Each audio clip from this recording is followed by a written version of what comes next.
Great. Over to you, Nigel. Thank you very much. Thank you. I think the prayer was as much for you as anybody else because, as you've heard, I am enthusiastic about art, and I was asked to do this about a year ago now, I think. We've been thinking about this series. And as the day got closer, I got more and more interested in what I was going to talk about, and inevitably looked at more and more paintings. And the more paintings I looked at, the more I collected. The less I wrote down about what I was going to say, but the more pictures I collected. So I've got lots and lots of pictures. I've got no idea how long it's going to take to get through them. But in part, I'm a real passionate believer in paintings being things for you to look at and find your own meaning in them. They're not to be overly explained or picked apart. You sort of defeat the whole object of looking at a subject through paintings if we then just have lots and lots of words describing the subject. So I'm going to try to let the pictures do the talking as much as possible. The introduction for this series I got from your website. It says that we're pondering the incredible truth that God entered the world and became man. And we are going to be looking at that through 3 different windows or lenses through which we can understand and communicate this core belief of our faith, through art, music, and poetry. So when I started trying to write this talk and get some sort of structure to it, I went to one of the books that I often use as a starting point for some of my art talks, which is the Oxford Companion to Christian Art and Architecture. It's a fantastic book on almost every subject of the arts and Christianity. Incarnation is in that Oxford Companion. It says, the Incarnation, i.e. God becoming man in the person of Christ, is a basic Christian dogma, but is hardly susceptible of representation in art.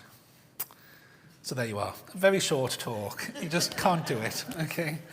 A little bit disappointing. It then goes on to say it's therefore symbolized either as the Annunciation or as the Nativity.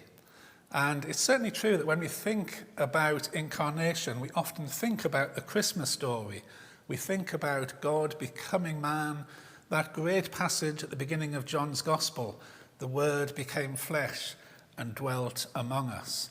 But I'd like to suggest tonight that actually incarnation spills into every aspect of our understanding of God revealed to us in Jesus Christ, and every aspect of our theology. Therefore, we're here for about 4 hours, I think. It's talking away through it. But more seriously, I'm wanting to just throw out a few thoughts that might challenge your ideas about the incarnation, about the nature of Christ, about what it's all about, really. And it's through a series of sections. My laptop is behind me. I'm hardly daring move it because one of the things I did was download the biggest files of every picture I could, so we didn't miss any detail. It means the file is absolutely gigantic and keeps crashing my computer. So I daren't touch anything other than the on button. So I'll keep working like that. Windows of the Incarnation. One of the first problems we have in Christian art of portraying anything of Jesus is that we are caught between a rock and a hard place. Quite literally, a rock or two in the shape of the 10 Commandments.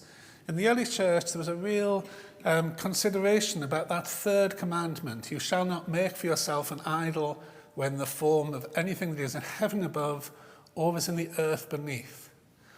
And that led people to say that we just couldn't do a picture of Jesus. It's heretical to be able to portray God on a canvas, on a board, in a church as a picture. The so-called iconoclastic controversy of the early church. And it was a very strong thought that led many to believe that you could use symbols, but you couldn't attempt to portray Jesus. On the other side of the argument, there was St. Paul's letter to the Colossians. Christ is the image of the invisible God, the firstborn of all creation. For in him all things in heaven and on earth are created, things visible and invisible. Whether thrones or dominions or rulers or powers, all things have been created through him and for him. He himself is before all things, and in him all things hold together. He is the head of the body, the church. He is the beginning, the firstborn from the dead, so that he might come to have first place in everything. For in him all the fullness of God was pleased to dwell, and through him God was pleased to reconcile to himself all things, whether on earth or in heaven, by making peace through the blood of his cross. That's pretty much an entire Christian theology in one short passage, and it's all rooted in that opening phrase, he is the image of the invisible God. And many of the early church theologians argue that this was a justification for being able to picture what at least Jesus was like, and so have this image of the divine. In the early church, faced with that controversy, their first attempts to portray Jesus were done through similarities with stories and similarities with other deities that they were already familiar with. One is the image of the Good Shepherd that was found very frequently in the Roman catacombs.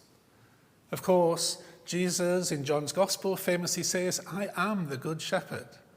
And therefore, painting a Good Shepherd is sort of painting Jesus, but not exactly painting Jesus.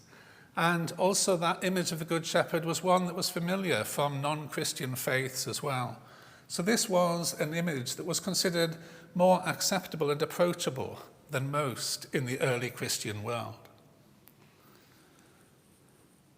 The second was the use of symbols, particularly the Chi Rho, which you see on the halo behind this Roman mosaic of the face of Christ. And this is an image of Christ, or almost is, but it's really a combination of two things. One is the Chi Rho, the initials of Christ. So you're looking at the name of Christ rather than a picture of him. And the other one is a fairly standard image of a Roman divinity. It's exactly the same as paintings of the emperors. So there's nothing terribly controversial about this as an image of the divine. And again, one of the early attempts to start to play with the image of Christ. In the middle of the iconoclastic controversy, then there were a number of wonderful legends that were used to justify the idea that artists might be able to portray Jesus. One is the legend of Veronica. And the legend of Veronica is that on the way to the cross, on the way to being crucified, then this lady called Veronica took her veil off and offered it to Jesus to wipe his brow. And when he'd wiped his brow, he handed the veil back to her, and miraculously there was an image of Christ's face on the cloth. Not surprisingly, she's now patron saint of photographers, among other things. And this wonderful miracle is one of the traditional stations of the cross in Jerusalem. This miracle is a justification for having an image of Christ. The Vatican claims to have the original Veronica's cloth, and this apparently is it. It's hardly ever seen by anybody, and occasionally people are let in to do copies of it. I say occasionally, that's like every 400 years or so. And as you can see, it's a very clear image of exactly what Jesus looked like. So that is a Western tradition that allows this miraculous image to show the nature of God made man. And if you think the legend of Veronica is slightly odd, then the Eastern tradition have an even more peculiar tradition of a miraculous image of Christ. The tradition there is that a man called King Abgar of Edessa, or King Adbar V of Edessa, to give him his exact title, who was a king at the time of Jesus, was ill and sent messengers to Jesus saying that he wanted this amazing healing prophet to come and make him well again. Well, he was a king, so he thought he could command such things. And the legend has it that while Jesus didn't come, he did again wipe his face on a cloth and send that cloth as a gift to King Akbar, which then, of course, miraculously healed him, but also had the side effect of creating an image. Something a bit like that could then be copied over and over again and became the origin of the images that then became the icon tradition of the Christian East. Now, the earliest icon that we have at all is to be found in the monastery of St. Catherine's on Mount Sinai. It's a 6th century image of Christ in his glory, holding a gospel and offering us a blessing. When we look at icons, we in Western modern tradition tend to think it's a picture of Jesus. But in the Eastern icon tradition, it's much more than that. It is actually, in relation to the title of this series, more of a window into the divine. And the Eastern Church argued that when they used icons in worship, they were not worshipping the image of the icon. That would be to break the 3rd commandment. But they were worshipping the person whose image appeared on the icon. That is, Christ himself in his heavenly glory. And so the icon is literally a window into heaven.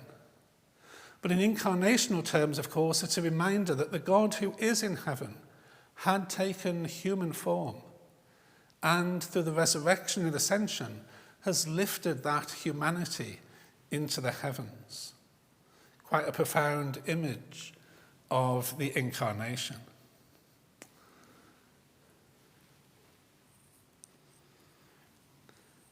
Well, my Christian dictionary said it's all about the Annunciation and the Nativity story.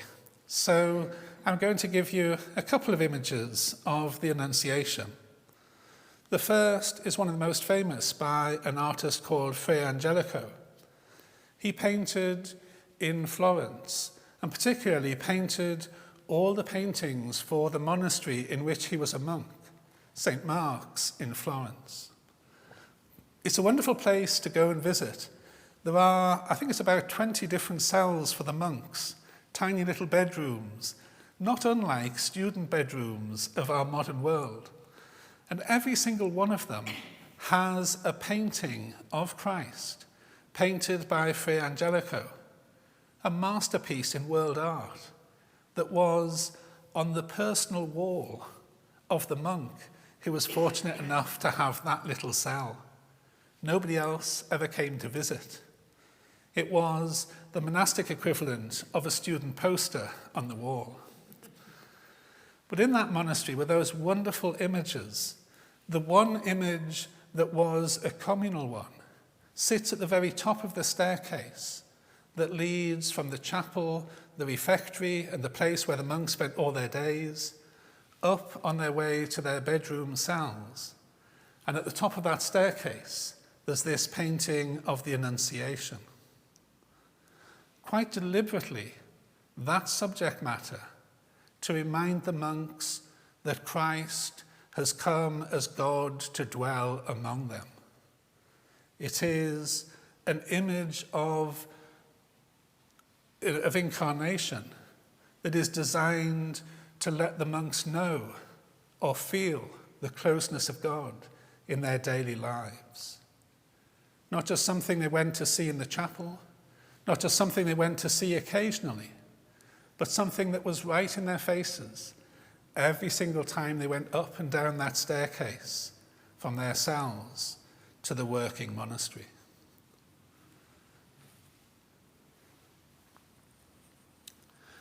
A very different image of the Annunciation is that by Dante Gabriel Rossetti of a British painter of the 19th century, now hanging in Tate Britain. This has a realism, at least in the attitude of the girl, that is often lost in those classic Renaissance paintings. She looks quite terrified by the appearance of an angel in her bedroom. What teenage girl wouldn't be terrified by the appearance of an angel in her bedroom? She looks quite awestruck, wanting to back away into the corner, uncertain of just what she is being asked to do. A reminder of the enormity of this change, of God taking human form. A reminder of the enormity of what is being asked of Mary. Rossetti used his own family members as models for this painting. The figure of Mary is Christina Rossetti, his sister, and Gabriel is his brother William. Now, at the risk of usurping, I think, the talk the week after next and straying into poetry, there's a lovely little twist with this painting that Christina Rossetti, the model of Mary, wrote, among other things, a poem called Love Came Down at Christmas. Worship we the Godhead, she writes, love incarnate, love divine. Worship we our Jesus, but wherewith for sacred sign. Love shall be our token, love be yours, and love be mine. Love to God and all men, love for plea and gift and sign. Love incarnate, love divine, the love of God coming into the world through the Annunciation and through the bearing of Mary, who of course is known in theological terms as Theotokos, the bearer of God.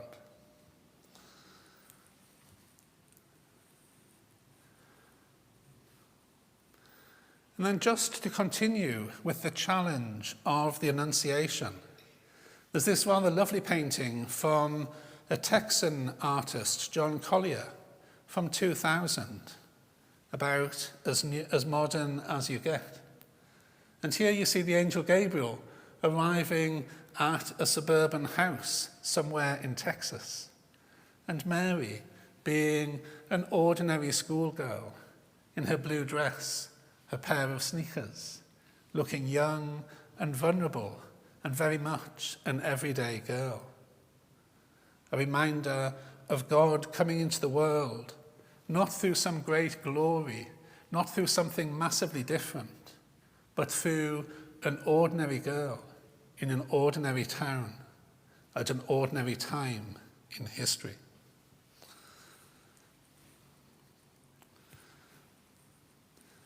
That's enough of the Annunciation. So now we move on to the Nativity. And I'm not going to dwell too long on that, but I'm starting with a painting called The Adoration of the Shepherds by Matthias Stom.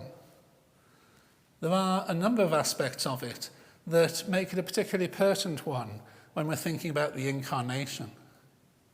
First of all, the attitude of the shepherds, and is it a lady just in front of them? Perhaps one of the midwives, and particularly of Mary herself, praying to the child. An image of this child being divine rather than simply human. I often think that's a bit harsh on Jesus, that he just gets left lying around the place with no clothes on, while everybody is very pious and prayerful around him. Not too many people picking him up and giving him a cuddle. But an image of Jesus being no ordinary baby, but God come in human form.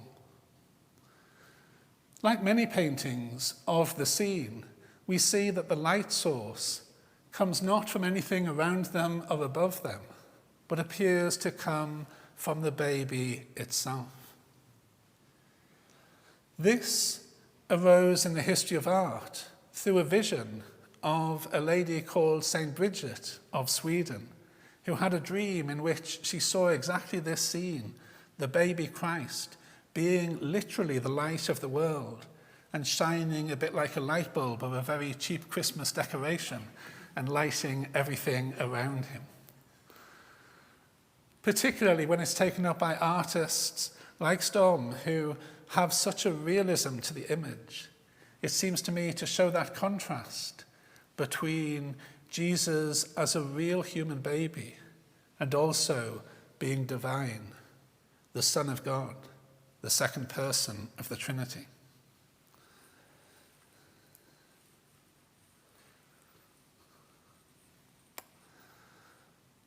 On an even more homely basis, we have Robert Campion's Virgin and Child in the Interior. Mary has just given Jesus a bath.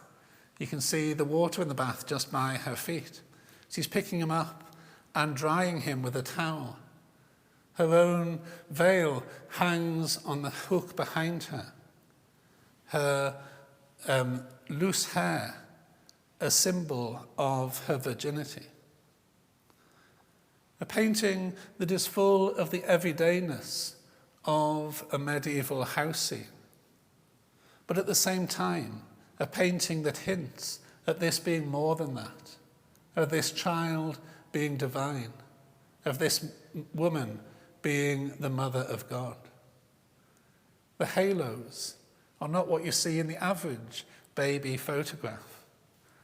The image there is of a virgin mother. And thankfully it's a rather small painting, so you can't see it particularly well, but you might notice the genitalia of Jesus are being clearly displayed. It might even be that he's holding himself. It's a very common theme in these images of the Nativity, and one that we often gloss over. There's a man called Leo Steinberg who's written a fascinating book suggesting that this is no accident, but rather this exposing of the genitalia on the infant Christ serves two purposes that meet together in the Incarnation. The one is that they are a clear sign that this is a human child, that this is a real boy, not an action man, but a real human child. And the other one is that there is no shame in his nakedness. There is none of the shame of the sins of Adam that inflict the rest of humanity. But this is God come to earth, removing that stain of original sin and restoring humanity to its perfect creation.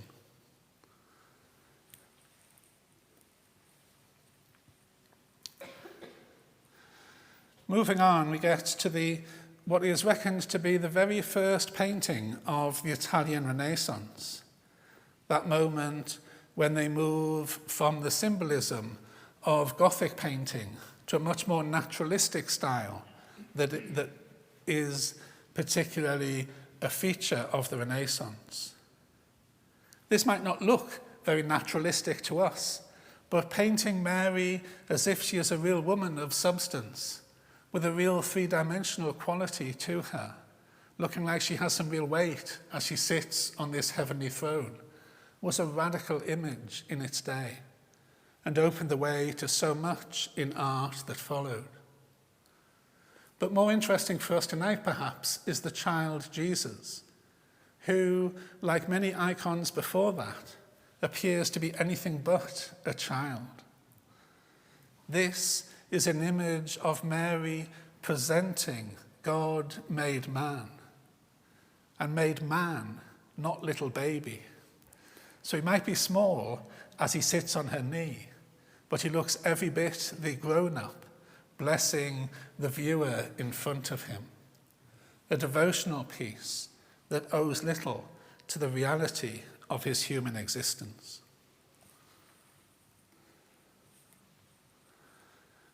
As the Renaissance progressed, then that naturalism started to become greater, and so we have in this painting by Raphael still the halos and a suggestion of divinity, but much more of a natural-looking child and a natural-looking relationship between mother and child.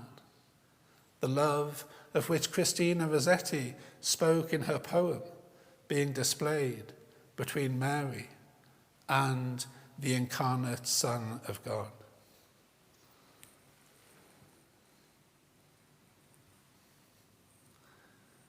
Personally, I think Raphael was at his best when he was in Florence and painting pictures like that.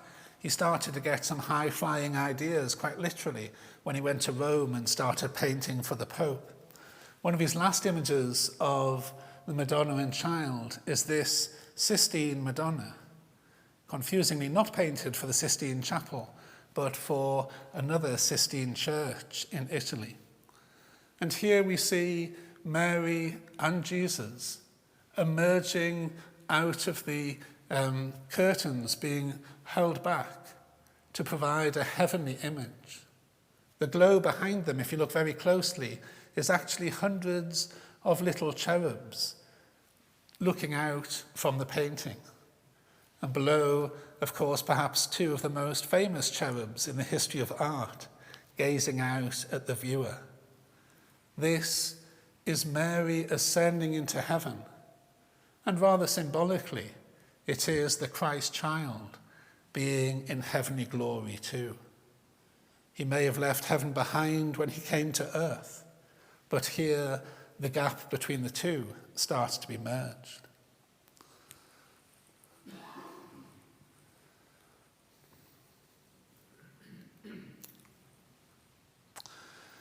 Before we leave his childhood, one or two other intriguing images. This one of the Holy Trinity, or the two Trinities, a painting of Jesus as a child with Mary and Joseph at the bottom, the Holy Family. But then above him is the Holy Ghost in the form of a dove, and above that, God the Father himself. A reminder that in divine terms, Jesus is the second person of the Trinity, and in human terms, he is a child of the family of Mary and Joseph.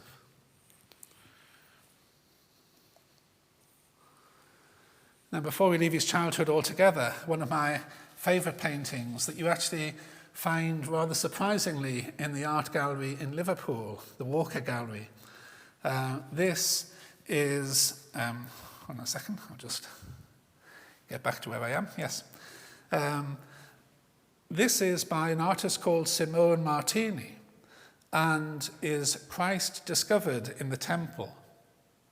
The image is lovely because what it actually shows you is Joseph having found Jesus in the temple. You remember that he was found talking to all the chief priests when he should have been going home with his parents. And his parents have to go back to Jerusalem to find him. And having found him, then Mary asks him why he did this to them, why he put them through such worry. Any parent who's ever lost a child, even for a few seconds in a supermarket, will know exactly how she felt. And the thing I love about this painting is that it is Joseph presenting Jesus to his mother, effectively, to be told off. A mind-bending image of the perfect Son of God being told off by his mother. There are overtones of another apocryphal legend from one of the pseudo-gospels, where Jesus, when in that case has performed a miracle that has got him into all sorts of trouble as a child. And Joseph is told by the local rabbi that he needs to do something about his son. And Joseph is quite literally afraid to approach Jesus himself, because after all, there's that little bit of ambiguity about what the relationship is. And Jesus is clearly very, very powerful. So what he does is to take him back to Mary, who dishes out all the discipline. I'll leave it to you to see what the discipline is like in your own houses and families, but a real human aspect of an image of Jesus.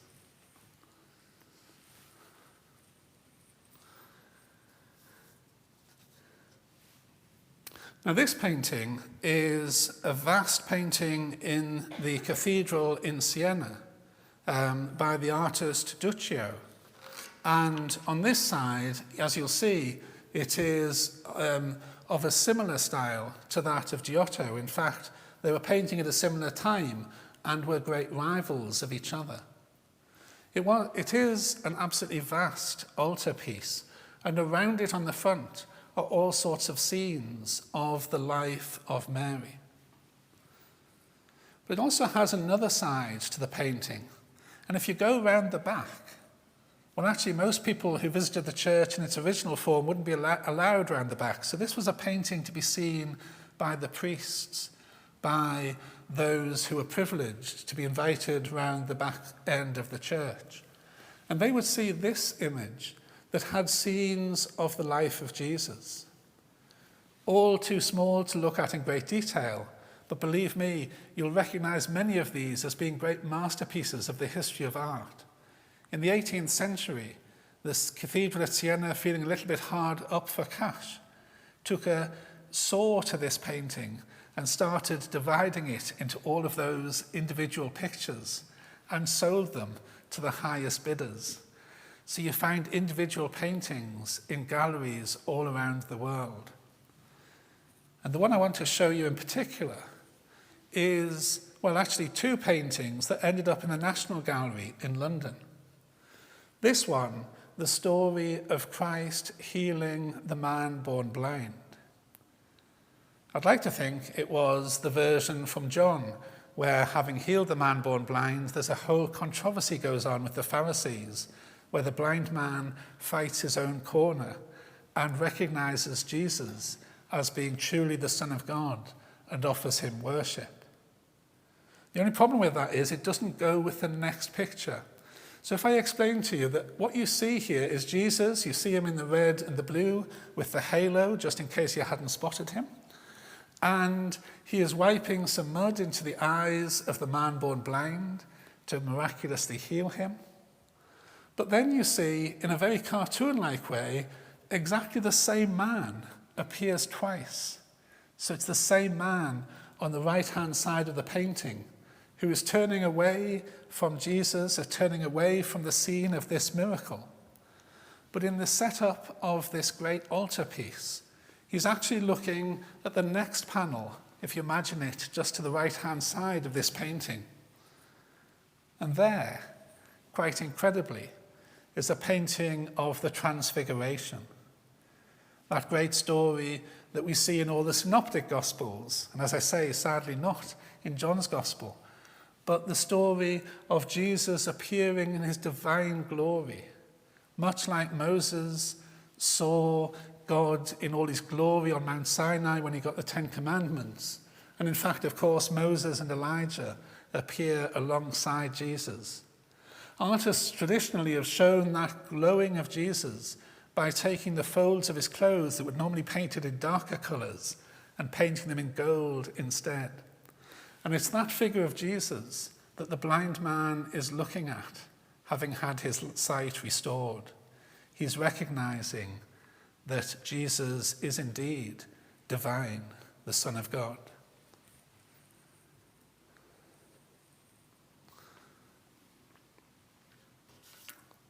This is just a little filler that I'm not going to spend a lot of time on. This is a wonderful Russian painting of Jesus appearing out of the wilderness and John the Baptist pointing towards him and recognizing him as the Lamb of God who takes away the sin of the world. And to John the Baptist's left, there are a number of his disciples who go on to be among the first disciples of Jesus, and various other characters who respond to the story. Jesus himself, the tiny little figure in the distance, just appearing out of the wilderness.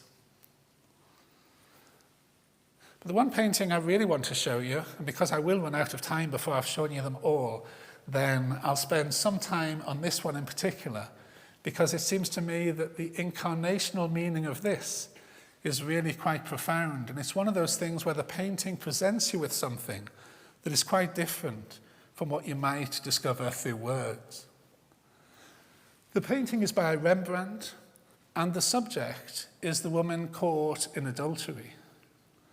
Now, if there's one subject of paintings of Jesus that is really fascinating because of the variety of ways that artists approached it, then the woman taken in adultery is probably first among all of them.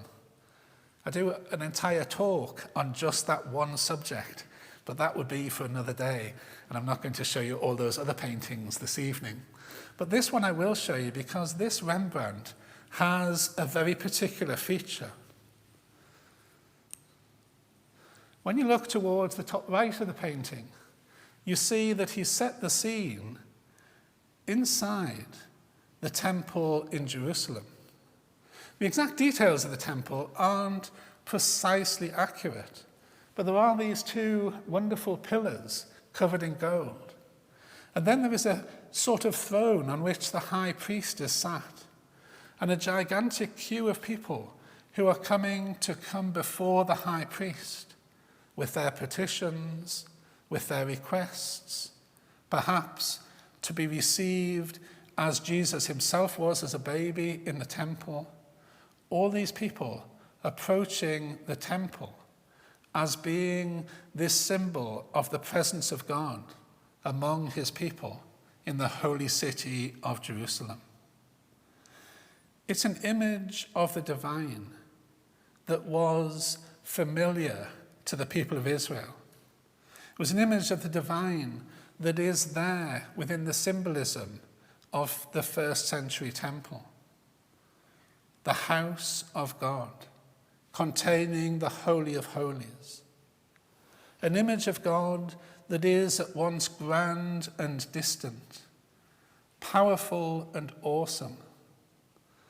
But alongside that powerful image of the presence of God represented by the temple, we find within the concourse a rather meager figure of Jesus in dark clothing, seeing this woman who's been brought before him by some of the priests.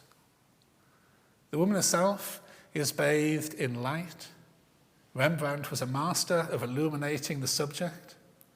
She's wearing white, which suggests either the image of her being newly married or an image of purity that is at odds with the story itself, which is of her impurity. But Jesus looks such a humble, unassuming sort of figure. There is no halo. There is nothing particularly to set that man apart. If it wasn't for the light shining upon the woman, he would just be one figure in the crowd. And yet it is here that the story really unfolds. It's here that the mercy of God is displayed. It's here that the love of God is seen to be active among his people. Not in the purity of the Holy of Holies, not in a very well-controlled setting or a very well-controlled way of behaving within the temple, but within the messiness of everyday life, within the sinfulness of the lives of the people of Jerusalem. It's this that Jesus has come into the world to be part of. It's this that the Incarnation is all about, not remaining aloof and distant and powerful, but being close and accessible, a figure of love and a figure of forgiveness. And so when we see the whole of the painting, it's not a very large painting in all. We see that really this is a tiny image at the bottom within the vast structure of the temple behind. God made manifest in the tiny details of the world, the Spirit of God at work among us.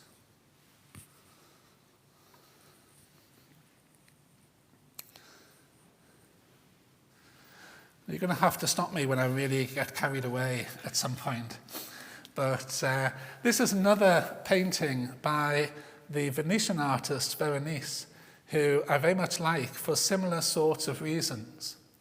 He was asked to paint a wall, a refectory of the monastery, to replace a painting by the artist Titian that had been destroyed in a fire. Titian's painting had been of the Last Supper. So Berenice took upon himself to paint the Last Supper. But it was a very big wall, a wall so big that the Last Supper, with just 12 disciples and Jesus doing his thing with the water, with the wine and the bread, just didn't quite cut the entire canvas. So he filled the canvas, well, he filled the wall, should I say, with all of these other figures. Unfortunately for him, the Council of Trent had been meeting not long before, that counter-Reformation gathering where the Catholic Church was anxious to put a distance between itself and the Protestants of Northern Europe, but also anxious to put its own house in order, that it could not be accused of anything irreligious. And one of the things the Council of Trent had decreed, which had a massive effect on the history of art, was that all biblical story painting should stick to the story itself and should have no extraneous details, no extra symbolism added, nothing odd done to the story, just stick to the story itself. Well, you can imagine, the Inquisition actually came to Venice and hauled Berenice in front of a council of the Inquisition. And while we smile about it, the Inquisition had the power of putting people to death if they broke the regulations that were there. So this was a life and death trial that Berenice was facing. And what he was accused of was that while in the middle of the picture, there was Jesus looking quite conventionally like he was at the Last Supper, and the table that goes to either side has the other figures of the disciples. But to one side, there's a bit of an overactivity of some of the guests. And there's quite a few people who are obviously foreign who've managed to gate crash the party. And it all seems to be getting a little bit out of hand. There's a jester who is also a midget, as it was described in the trial, who has a parrot on his shoulder and is there for the entertainment of his guests. Nothing in the Gospels mentioned there's being an entertainer at the Last Supper. And just to make things worse, on the other side, there were some guards who'd had too much to drink already and were starting to look a little bit drunk. German guards, would you believe, to make it even worse. And so it was that Berenice was charged with heresy for having brought all these extraneous details into this central biblical story. He had 3 weeks in which to go back and change the painting in order to fulfill the requirements of the Inquisition. Well, he went away. It was a very big wall to repaint in 3 weeks. But then a friend of his had a moment of genius. And he said, the problem isn't with the painting. The problem is with the subject. If you call it the Last Supper, you're clearly breaking the regulations. But if you call it the feast in the house of Levi, where Jesus is known to have sat down to supper with sinners, publicans, prostitutes, and all the rest, then everything in the painting makes perfect sense. You don't need to change anything at all. And so he went back to the Inquisition and made that defense. Well, I can hardly imagine what the judge thought, but it was an argument that managed to win the day. And to this day, it is a painting of the feast in the house of Levi. And I love it in incarnational terms for 2 reasons. One is that to have an image of the Last Supper is to have an image of one of the great moments of incarnation. That's not just something we remember of 2,000 years ago, but something that we reenact on the table behind me every Sunday. It is the great moment of recognizing that God is with us through Christ in the sacrament we are invited to take part in. And it was very common for images of the Last Supper to be on the wall of the refectory. But this painting, of course, is not the Last Supper. Berenice's life depends on it. It's Jesus getting involved again in that everyday mess of the world around us. mixing with people, some of whom are reputable and some of whom are not, some of whom are keeping the law and some of whom are struggling to do so. It's Jesus, God among us, reconciling the world to himself, not waiting for us to try to do it for him.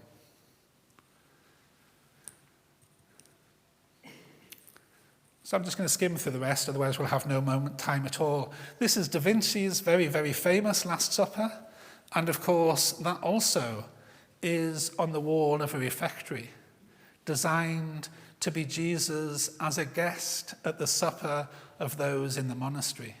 He really is intended to be seen with them. The image of Jesus as a man of sorrows, sharing all the hardships and struggles of our world, taking upon him the burden of humanity in order to lift it to the divine. The Jarrow cross, the very first image of Jesus in Western art, where he's actually shown as dead, with his eyes closed. Would you believe it was the year 965 before anybody dared to show a dead Jesus on the cross? And therefore an image that is of somebody who is absolutely human, dying for our sins, but also managing at the same time to display his divinity in that sun image behind, in the glory of the light of God. The Eisenheim altarpiece. I do not just one but two talks on this particular work of art, where Jesus shares the same disease as the patients in the monastery hospital who are being cared for by the monks and who would have seen this image. That's what's scourging Jesus' body. And from that, the doors open because the image is hinged, and we see the resurrected Jesus cured of all the afflictions of the skin and coming in glory, a sign to those who saw it that healing would be theirs, either this side of the grave or on the other side.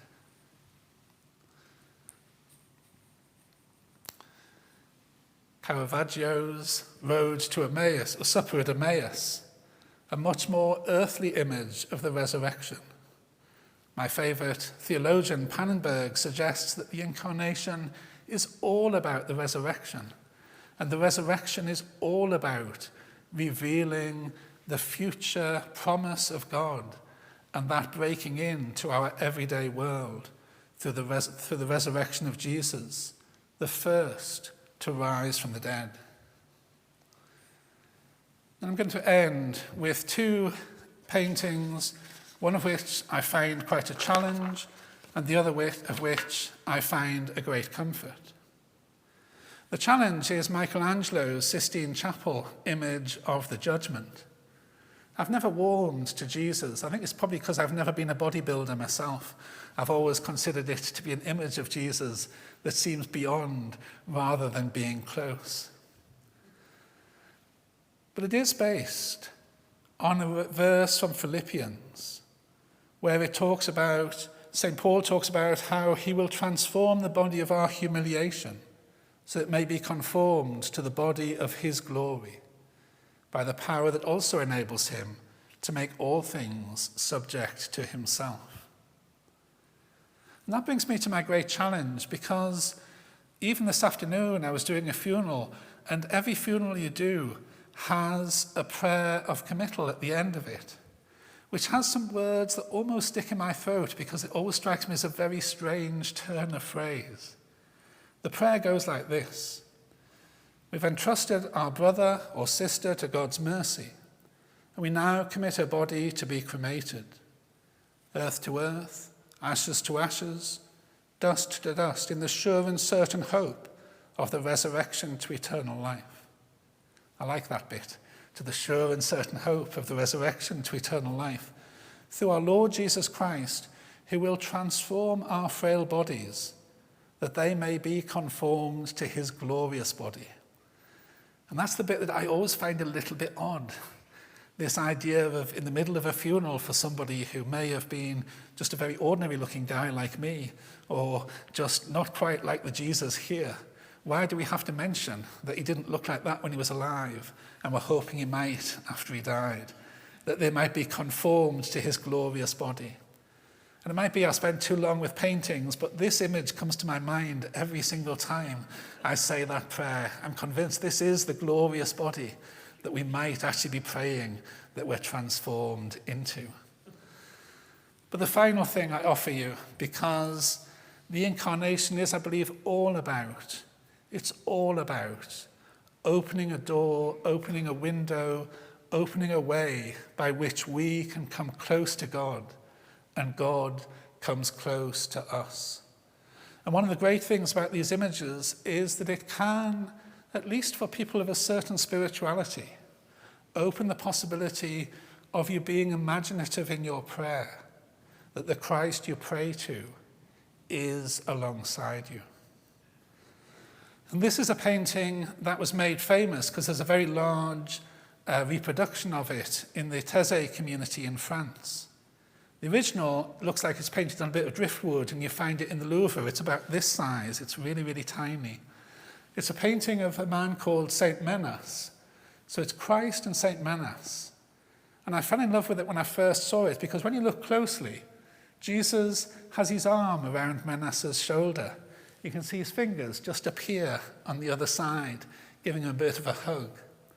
And meanwhile, Menas is blessing Jesus rather than the other way round. Two friends having a walk, supporting and caring for one another. And for me, this is one of the great devotional images that helps me in prayer, imagining a walk with Jesus on a daily basis. And that is surely what the Incarnation is really, really about.